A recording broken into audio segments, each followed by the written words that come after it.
Hello, everyone, friends. Today, we're discussing a topic that everyone should take seriously: the deadly crisis lurking behind the depreciation of the dollar. You might ask, does the value of the dollar really matter outside of international finance? What does it have to do with ordinary people like us? Let me tell you, it matters a great deal. Your savings, your investments, the jobs of those around you, and the prices of everyday goods could all be affected by this wave of dollar depreciation. Have you seen the recent news reports? Throughout 2025, the dollar plummeted dramatically, dropping by almost 10% over the course of the year, its worst performance in 8 years. Entering 2026, the dollar's decline shows no signs of stopping. Just 1 month into the year, the dollar index has already dropped by over 3%, reaching its lowest point in 4 years. For those unfamiliar with the dollar index, it simply measures the dollar's value against a basket of major currencies. The steeper the index falls, the weaker the dollar becomes. Crucially, the dollar was once considered a hard currency, unshakable no matter how global economies fluctuated. But now, central banks worldwide are quietly selling dollars and buying gold instead. In 2025, global central bank gold purchases reached a record high of over 950 tons. Based on year-end gold prices, this gold was worth more than $3.9 trillion, exceeding the total U.S. Treasury holdings of central banks worldwide for the first time. What does this signify? It suggests that the world is losing confidence in the dollar and preparing for its future. You're probably now feeling both curious and concerned. Why is the dollar suddenly faltering when it seemed so stable? What crises lie behind its depreciation? And how will these crises impact ordinary people's lives? Today, we'll break it all down step by step, relying entirely on authoritative data and facts. No fabrication, no exaggeration. By the end, you'll have a crystal clear understanding of this issue. First, let's address a fundamental question. How severe is this wave of dollar depreciation? We'll let the data speak for itself. No embellishment. In early 2025, the US dollar index stood at 109.24, a high point. By the end of the year, it had plummeted to around 98, a drop of between 9.3% and 9.7% over just 1 year, marking its steepest decline since 2017. Entering January 2026, the index continued to fall, dropping 3% in just 6 trading days, and is now hovering near 95. Some might argue that currency fluctuations are normal. But why is this dollar depreciation signaling a looming crisis? The critical factor is that the dollar isn't just any currency. It's the world's primary reserve and trade settlement currency. Over 60% of global trade is settled in dollars, and central banks' foreign reserves have traditionally comprised over 60% dollars. However, this structure is now cracking. According to data released by the International Monetary Fund in January 2026, the dollar's share of global foreign exchange reserves fell to 56.92%, the lowest level since records began in 1995. Furthermore, it has remained below the critical threshold of 60% for 10 consecutive quarters. Although claims that reserves have dropped to 40% are somewhat exaggerated, it's undeniable that the dollar's hegemony is being challenged. Whereas the dollar once ran supreme, an increasing number of countries are now abandoning it in favor of settling trade using their own currencies, a phenomenon commonly referred to as de-dollarization. Some people may feel that de-dollarization is distant from their lives, but that's not the case. Consider this example. Previously, China and Saudi Arabia had to settle oil trades in dollars. China would first convert renminbi into dollars to purchase oil. Now, however, China and Saudi Arabia can settle directly in renminbi, bypassing the dollar intermediary. Similarly, trade between Brazil and Argentina, as well as among ASEAN nations, is increasingly being settled in local currencies. As more nations abandon the dollar for settlements, demand for the currency naturally declines, causing its value to erode. The true roots of the fatal crisis lie in systemic issues within the U.S. economy itself. Next, we will explore the key drivers of dollar depreciation, which impact global economic trajectories and affect ordinary people's livelihoods. The first and most direct cause is the Federal Reserve's interest rate cuts have significantly diminished the dollar's appeal. For those unfamiliar with the Federal Reserve and interest rate cuts, I will explain in simple terms. The Federal Reserve acts as the U.S. central bank, primarily responsible for regulating the American economy. And interest rate cuts are one of its most common tools. Put simply, lowering interest rates reduces the cost of borrowing between banks. This increases the money supply in the market and lowers borrowing costs for businesses and individuals, with the aim of stimulating economic growth. However, every coin has two sides. While rate cuts can stimulate the economy, they also reduce the value of the dollar. With lower interest rates, international investors see little profit in keeping their money in the U.S. So they exchange dollars for currencies offering higher yields, such as the euro, yen or renminbi. As more people sell dollars, the currency naturally depreciates. In 2025, in an attempt to counter the slowing U.S. economy, the Federal Reserve implemented 3 rate cuts totaling 75 basis points. This reduced the federal funds rate benchmark from 4.25% to 4.5% at the start of the year to 3.5% to 3.75% by the end of the year. These were the first consecutive rate cuts by the Fed in many years, with both the magnitude and frequency exceeding market expectations. Entering 2026, although the Fed held rates steady at its January meeting, markets widely anticipate another 50 basis point cut in the first half of the year. This would mean that U.S. interest rates would continue to decline, putting further downward pressure on the dollar. Some may wonder, why must the Fed cut rates? Couldn't it just hold steady? The truth is that the Fed has little choice. Growth momentum in the U.S. economy has steadily weakened in recent years. While GDP growth appeared robust in 2025, it was primarily driven by consumption among high-income groups. Meanwhile, ordinary citizens experienced little income growth amid persistent inflation, resulting in declining purchasing power. Corporate investment also slowed, with many businesses cutting costs through layoffs rather than expanding production due to shrinking profits. Furthermore, the Fed's rate cuts have triggered a global rate-cutting race. As the dollar is the world's primary currency when the Fed cuts rates, other nations that don't follow suit see their currencies appreciate. This puts their exporters at a disadvantage. Consider Chinese exporters, for example. Previously, $1 would buy 7 yuan. But due to the depreciation of the dollar, $1 now only buys 6.5 yuan.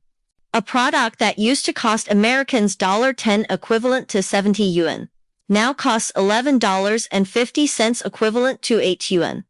With prices rising, Americans may choose to buy goods from other countries instead. This leads to reduced orders for Chinese exporters, declining profits, potential business closures and layoffs. Thus, a single Fed rate cut, seemingly an internal U.S. policy, ripples through global trade and employment. However, this merely represents the tip of the iceberg in the crisis underlying the dollar's depreciation. The second core reason is that America's debt crisis and fiscal deficit have completely shaken market confidence in the dollar. Consider these figures. By January 2026, the U.S. government's total debt had soared to $38.43 trillion, an increase of $2.25 trillion from 2025, averaging over $8 billion in new debt daily. To put $38.43 trillion into perspective, this equates to every American citizen carrying $110,000 in debt. a figure that is growing daily. Even more alarmingly, annual interest payments on U.S. national debt now exceed $1 trillion, surpassing the nation's entire military budget. This means that a significant proportion of the U.S. government's annual revenue is consumed by interest payments, leaving insufficient funds for vital public services such as education, healthcare, and infrastructure development. Moreover, the U.S. fiscal deficit continues to widen. By 2025, it had reached $1.8 trillion, accounting for 6.5% of GDP, far exceeding the internationally recognized 3% safety threshold. If a nation is already deeply in debt yet continues to borrow, can its currency still inspire confidence? It's like a person drowning in debt who keeps borrowing every day. Would you trust their creditworthiness? The answer is clearly no. Global investors face the same dilemma.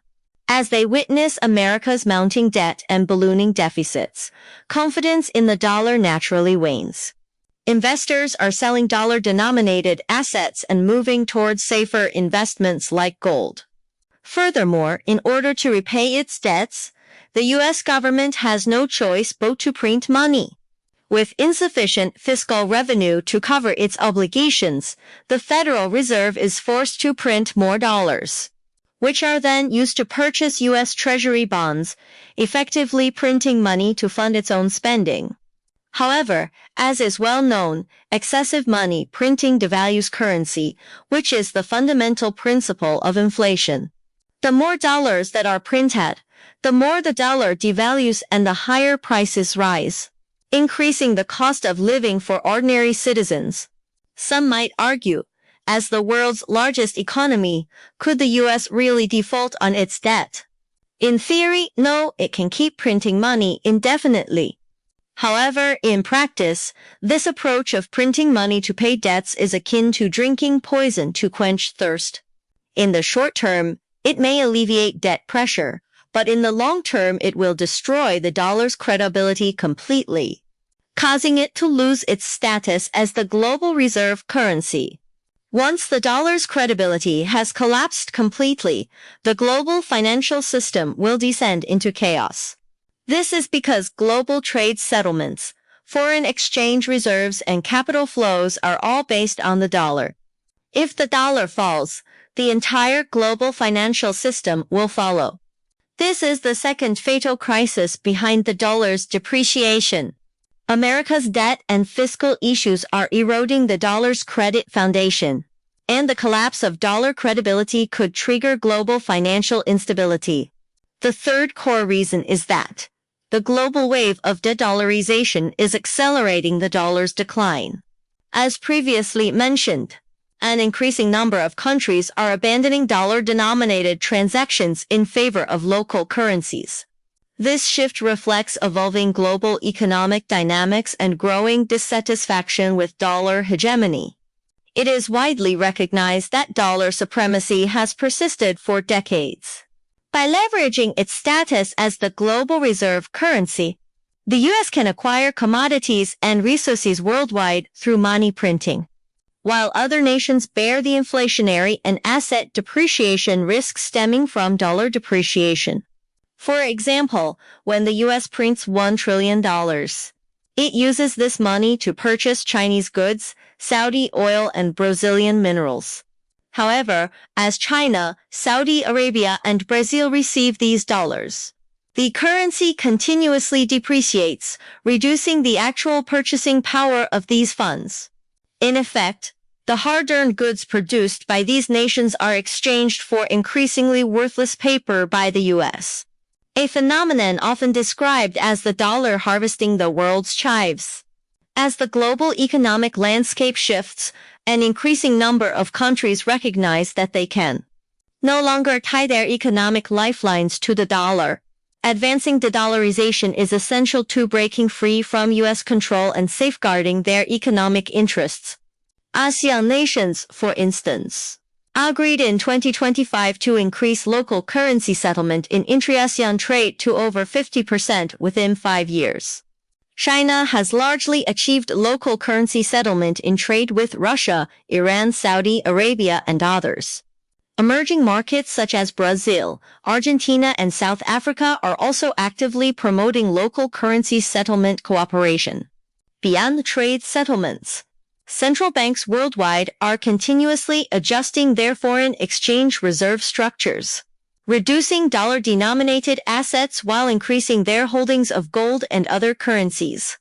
In 2025, global central banks net purchased over 950 tons of gold, a record high, while the share of dollar assets in global foreign exchange reserves fell to a historic low of 56.92%. A World Gold Council survey indicates that 95% of central banks intend to continue purchasing gold in 2026, suggesting that abandoning the dollar and buying gold is becoming a global trend. Some may ask, will the dollar completely exit the historical stage? Not in the short term. The dollar's hegemonic status has endured for decades, and the U.S. economy and financial markets remain formidable. No single currency can fully replace the dollar in the near future. However, de-dollarization represents a long-term trend that may take decades or longer to unfold, yet this trajectory is irreversible. During this process, the global monetary system will enter a vacuum period. Without a stable, unified core currency, global financial markets, international trade and capital flows will be subject to unprecedented uncertainty. This uncertainty is the third key factor behind the dollar's depreciation. The restructuring of the global monetary system could cause economic turmoil and chaos worldwide. A fourth core reason is that shifting global economic growth drivers are causing a sustained decline in demand for the dollar. Previously, the U.S. served as the primary engine of global economic growth, with worldwide expansion heavily reliant on American consumption and investment, thus maintaining robust demand for the dollar. Today, however, global growth engines have diversified. Emerging economies such as those in Europe, China, and India have become vital drivers of worldwide expansion, naturally reducing global demand for the dollar. According to IMF projections, the U.S. GDP growth rate is expected to reach 2.3% by 2026. While this is not low, it no longer holds an advantage over emerging economies. India's projected GDP growth, for example, is 6.6%.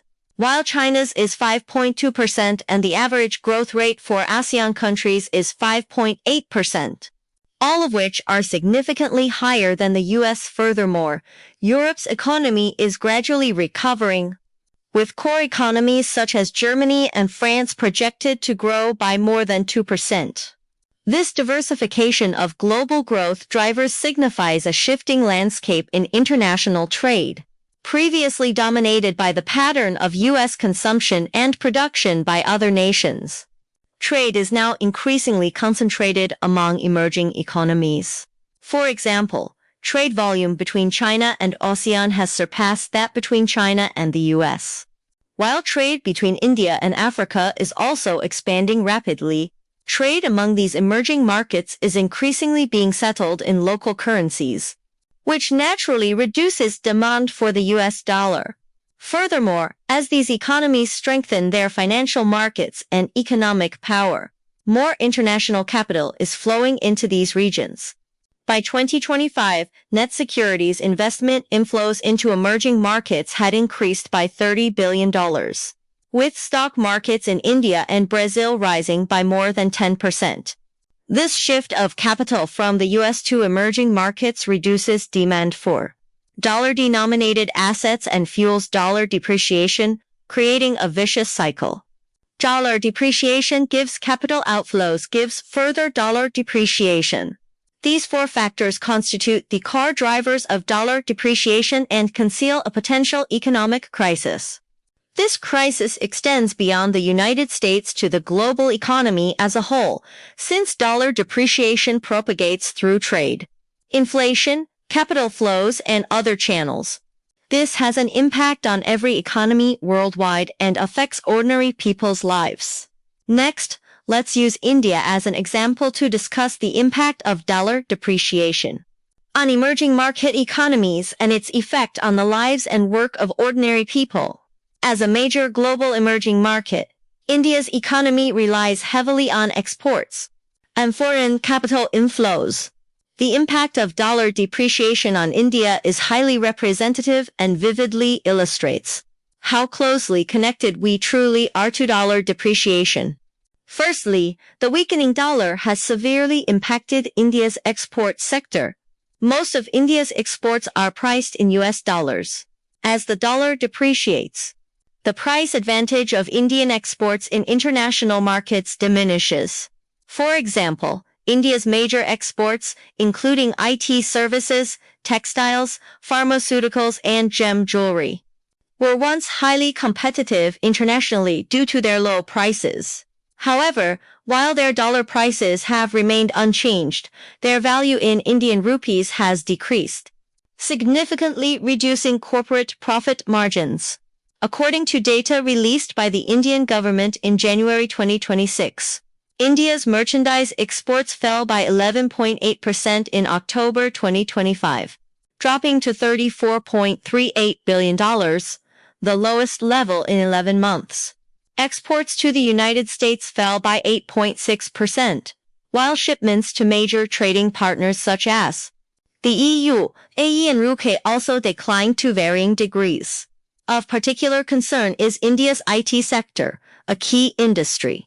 In Q4 of 2025, the average revenue growth of the top 6 IT companies was just 4%, which is well below the double-digit growth seen in 2023. Many IT firms have been forced to lay off staff and cut costs due to reduced orders. Secondly, the depreciation of the US dollar has significantly increased India's import costs, fueling domestic inflation. As a nation with limited natural resources, India relies heavily on imports of critical commodities such as petroleum, natural gas, gold, silver, industrial equipment, and pharmaceuticals. As these goods are priced in US dollars, India must spend more rupees to purchase them as the dollar weakens, naturally driving up import costs. In October 2025, India's merchandise imports surged by 16.66% to reach a historic high of $76.06 billion. The trade deficit for that month increased to $41.68 billion, setting a new record. Notably, gold imports increased by 200% to reach $14.7 billion. Driven by the weakening dollar, rising international gold prices, and robust domestic demand, India had to spend substantially more to import gold. These rising import costs ultimately translated into higher domestic prices.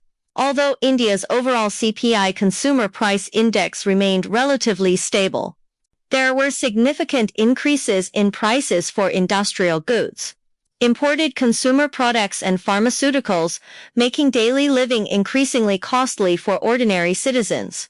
Furthermore, the weakening dollar reduced foreign capital inflows into India, putting additional pressure on businesses to secure financing. Observing the dollar's depreciation alongside India's slowing economic growth, declining exports, and high inflation, international investors lost confidence in the Indian market and withdrew their investments. In 2025, there was a net outflow of $8.5 billion of foreign capital from India's IT sector alone, accounting for nearly half of the total foreign capital outflow from Indian stock markets. This capital withdrawal has made financing increasingly difficult for Indian companies. Many small and medium-sized enterprises (SMEs) have been unable to secure loans and have consequently faced broken capital chains, forcing them into bankruptcy and resulting in mass layoffs. The combined impact of declining exports, rising import costs, capital outflows, and high inflation has put Indian businesses under intense operational pressure. In order to survive, companies have resorted to cost-cutting measures, with layoffs, particularly of higher-cost, middle-aged employees, emerging as the most direct and effective solution. This has sparked a critical issue in India's workplace. 40 is the new 60. Employees over 40 have become the primary targets for redundancy, with many facing severe challenges to their livelihoods after being dismissed. Some may wonder, why do companies specifically target employees over 40? Isn't their work experience valuable? In the current economic climate, Indian companies simply cannot justify the costs involved. Employees over 40 have significantly higher salary costs and take longer to learn new skills than younger workers. Consider India's IT sector. A 45-year-old engineer with 15 years experience usually earns between 150,000 and 200,000 per month, whereas a newly qualified engineer requires only 50,000 to 80,000 per month, representing a striking wage disparity of 2.8 times. Furthermore, given the rapid advancements in AI, big data, cloud computing, and other technologies, younger employees are better equipped to master these new tools and have stronger learning capabilities, enabling them to adapt quickly to corporate demands. In contrast, many employees over 40 have failed to keep pace with these technological shifts and struggle to match the company's development rhythm. To employers, they represent high costs and low output, making them prime candidates for redundancy. In 2025, India's largest IT firm, Tata Consultancy Services (TCS), announced the redundancy of 12,000 employees, representing 2% of its total workforce. The majority of those affected were mid to senior level managers and senior technical staff aged 40 and above with over 10 years service. TCS's move triggered a chain reaction, with other leading IT firms such as Infosys and Wipro following suit. Although exact figures remain undisclosed, industry estimates suggest that approximately 50,000 jobs were lost in India's IT sector by 2025, with a further 100,000 to 270,000 employees potentially facing layoff in 2026. This trend extends beyond private enterprises. Indian state-owned enterprises and government agencies are also using covert methods to encourage retirement among employees aged over 40. For example, the State Bank of India introduced a voluntary retirement scheme in 2025, while nominally offering employees a choice. The scheme primarily targets those over 40 and provides them with minimal severance packages to incentivize them to leave voluntarily. This quiet retirement approach essentially constitutes a form of hidden redundancy. Even more alarmingly, India's labor laws offer minimal protection against age discrimination and do not explicitly prohibit dismissing employees based on age. Consequently, companies face no legal repercussions when downsizing, and employees over 40 who are made redundant often struggle to defend their rights through legal channels. Furthermore, India's job market is highly unfriendly to job seekers over 40. A survey by the Confederation of Indian Industry reveals that over 62% of companies prioritize candidates aged 25 to 35, while only 18% are willing to interview job seekers over 40. This means that, once laid off, employees over 40 find it extremely difficult to find decent employment again. For these workers, job loss is not just a disruption to their income. It marks the beginning of a series of survival crises. First comes financial distress. Most people in their 40s have elderly parents to support and children to raise, and they have fixed expenses such as mortgage and car loan repayments, children's education costs, and elderly medical bills, all of which cannot be reduced. Once unemployed, the loss of income turns these fixed costs into a massive burden. According to data from the Reserve Bank of India, mortgage default rates among Indians over 40 have reached 4.8%. which is far higher than the national average of 2.3%. In 2025, impacted by layoffs in the IT industry. Mortgage default rates in key IT hubs such as Maharashtra and Karnataka increased by 1.2 percentage points year-on-year. Many laid-off employees have been unable to repay their mortgage and have had their homes foreclosed on and auctioned off by banks, leaving them homeless. A media report detailed the case of a 42-year-old former TCS engineer who, after being laid off, was faced with a monthly mortgage payment of 90,000 rupees on a 29-year loan totaling 10 million rupees, plus an additional debt of 1 million rupees. Before becoming unemployed, 70% of his monthly salary went towards repaying debt. After losing his job, he had to rely solely on savings to survive, which would only last for 12 months. Funds earmarked for his child's tuition were diverted to cover loan repayments. Such circumstances are widespread in India, where many middle-aged employees find themselves in debt-ridden, desperate situations after being made redundant.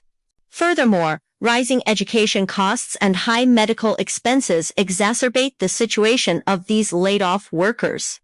India's education and healthcare costs have been rising steadily in recent years. Since Modi took office in 2014, education costs have increased by 13% cumulatively, while healthcare costs have risen by 14%. The depreciation of the US dollar has further inflated the prices of imported textbooks, educational equipment, pharmaceuticals, and medical devices in India, thereby driving up domestic education and healthcare costs. Private school tuition in India is prohibitively expensive. Annual fees for K-12 students, including miscellaneous charges, range from 100,000 to 200,000, while university tuition fees range from 200,000 to 500,000. Middle-aged workers who have been made redundant simply cannot afford such costs. Many families are forced to transfer their children from private to public schools, and some even withdraw them from school altogether. The burden of healthcare is even heavier. India's public healthcare resources are severely limited, meaning that over 80% of families must seek treatment at private hospitals. These hospitals charge exorbitant fees. Standard hospitalization costs between 50,000 and 200,000 rupees, while treatment for a serious illness can cost millions of rupees. Those over 40 are more susceptible to serious illnesses due to declining physical health. Yet, after being laid off, they lose their employer-provided health insurance and must cover medical costs themselves. A major illness can plunge an entire family into financial ruin. Beyond financial strain, these laid-off workers face immense psychological and social pressures. In Indian society, employment is about more than just livelihood. It symbolizes personal identity and social standing. An individual's job quality and income directly determine their status within their family and community. Being laid off at 40 can lead to a collapse of identity, branding individuals as failures and subjecting them to questioning from relatives, friends, and neighbors. A survey by the Indian Association for Mental Health reveals that the depression rate among unemployed individuals over 40 in India is 23.5%, which is far higher than the national average of 8.2%. Within the IT sector, this figure rises to 31.2%. Many laid-off employees become withdrawn and self-conscious, reluctant to socialize, and some even contemplate suicide. In an interview, a 45-year-old former Infosys engineer shared that, after being laid off, his greatest fear was not financial hardship, but rather facing his family's disappointed gazes and the judgmental stares of others. This psychological pressure was more unbearable than the economic strain. Even more disheartening is that many Indian companies boast about their family-like culture, proclaiming that employees are family. Yet, when workers are laid off and face hardship, these companies show no sense of responsibility. The so-called family only exists when employees can generate value for the company. Many companies host annual Mental Health Awareness Month events, distributing pamphlets and holding lectures, seemingly prioritizing employee well-being. However, these activities are often superficial and offer no substantive support, such as free counseling or retraining programs. A survey by Indian labor rights organizations reveals that 92% of laid-off employees report feeling no sense of the company's purported family-like care. Furthermore, 87% of those made redundant state that their employers provided no form of reemployment guidance or financial assistance after termination. These companies exploit their workforce while they are young and productive, then discard them without hesitation once they age and can no longer generate significant value. Such short-sightedness and indifference not only hurts employees' feelings, but also damages corporate reputations. Consider this: while the dollar's depreciation may appear to be merely a shift within international finance, its impact ultimately affects every ordinary working person in India, pushing countless middle-aged families into survival crises. India's situation is merely a microcosm of that faced by emerging market nations globally. Countries such as Brazil, Turkey, and South Africa face similar challenges. Dollar depreciation gives export decline, gives soaring inflation, gives corporate layoffs, gives employee unemployment, gives livelihood crises, forming a vicious cycle. So how do these underlying crises of dollar depreciation affect ordinary Chinese citizens? The impact is actually quite direct, manifesting primarily in three areas. The first impact is rising prices of imported goods and increased living costs. Although a weaker dollar should theoretically make imports cheaper due to the yuan's relative appreciation, global inflation and supply chain disruptions have driven prices up instead. Imported goods such as automobiles, electronics, cosmetics, and pharmaceuticals have all increased in price to varying degrees. This means ordinary consumers must spend more on these items, naturally increasing their cost of living. Second impact: increased pressure on exporters and challenges for the job market. As the dollar weakens and the renminbi strengthens, Chinese exporters, much like their Indian counterparts, face reduced orders and shrinking profits. This is particularly true of labor-intensive export industries such as textiles, toys, and furniture, which already operate with slim profit margins. The renminbi's appreciation further reduces their profit margins, forcing many companies to make layoffs and introduce pay cuts in order to survive. This exerts significant pressure on the job market, particularly for ordinary workers in export-oriented enterprises who are at heightened risk of unemployment. Asset allocation requires adjustment and wealth preservation is challenging. The depreciation of the US dollar means the value of dollar-denominated assets is shrinking. If you hold dollar deposits, dollar-based wealth management products, or other dollar assets, their real purchasing power will decline. At the same time, the global trend of de-dollarization is accelerating, increasing the popularity of assets such as gold and the renminbi. This means ordinary individuals need to diversify their asset allocation more effectively. Don't put all your eggs in one basket. You should allocate some assets to gold and renminbi-denominated wealth management products to hedge against the risks of dollar depreciation and inflation. Some may ask, faced with the critical issue of dollar depreciation, what can ordinary people do? There is no need for excessive anxiety or panic. Effectively managing risk involves focusing on three key actions. First, diversify your assets. Don't put all your eggs in one basket. Don't keep all your money in bank deposits or invest solely in a single currency. Divide your funds into three parts. One portion should cover daily expenses, equivalent to 6 to 12 months' living costs, and should be stored in money market funds such as Ubao for immediate access. Another portion should be invested in stable assets such as government bonds, bank fixed deposits, or conservative mutual funds, primarily to preserve value. The remaining portion can be invested in assets such as gold or RMB-denominated wealth management products, which can protect you against exchange rate and inflation risks. This way, even if one asset depreciates, it won't endanger your overall financial security. Secondly, invest in yourself to enhance your resilience. In times of economic uncertainty, your most reliable asset is your skill set. Continuously learning and improving your skills is key, whether at work or in your free time. Master a new craft, earn a professional certification, or study emerging technologies such as artificial intelligence and big data to strengthen your competitiveness. Then, even if you become unemployed, you can quickly find new work and avoid a survival crisis. Thirdly, view market fluctuations rationally and avoid blindly following trends. Whether it's exchange rate volatility or swings in the stock or bond markets, don't make impulsive decisions.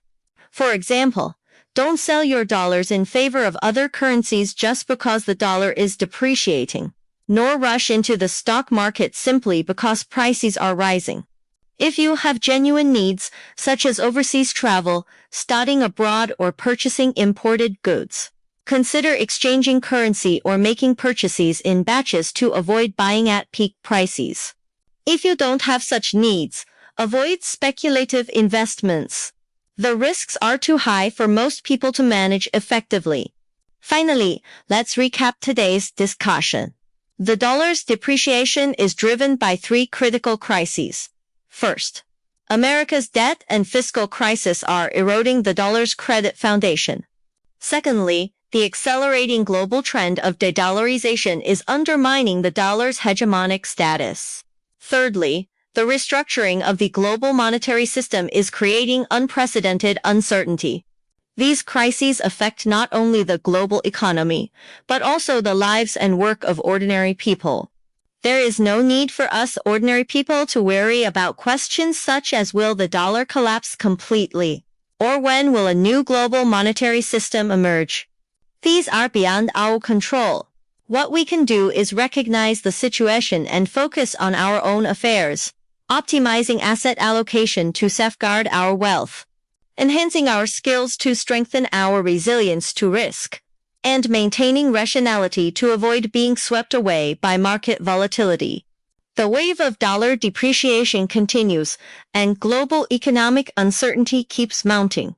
However, by staying calm and responding rationally, we can navigate this global upheaval and safeguard our livelihoods. That concludes today's discussion. I hope you found it valuable. Please feel free to share your thoughts in the comments section. See you next time.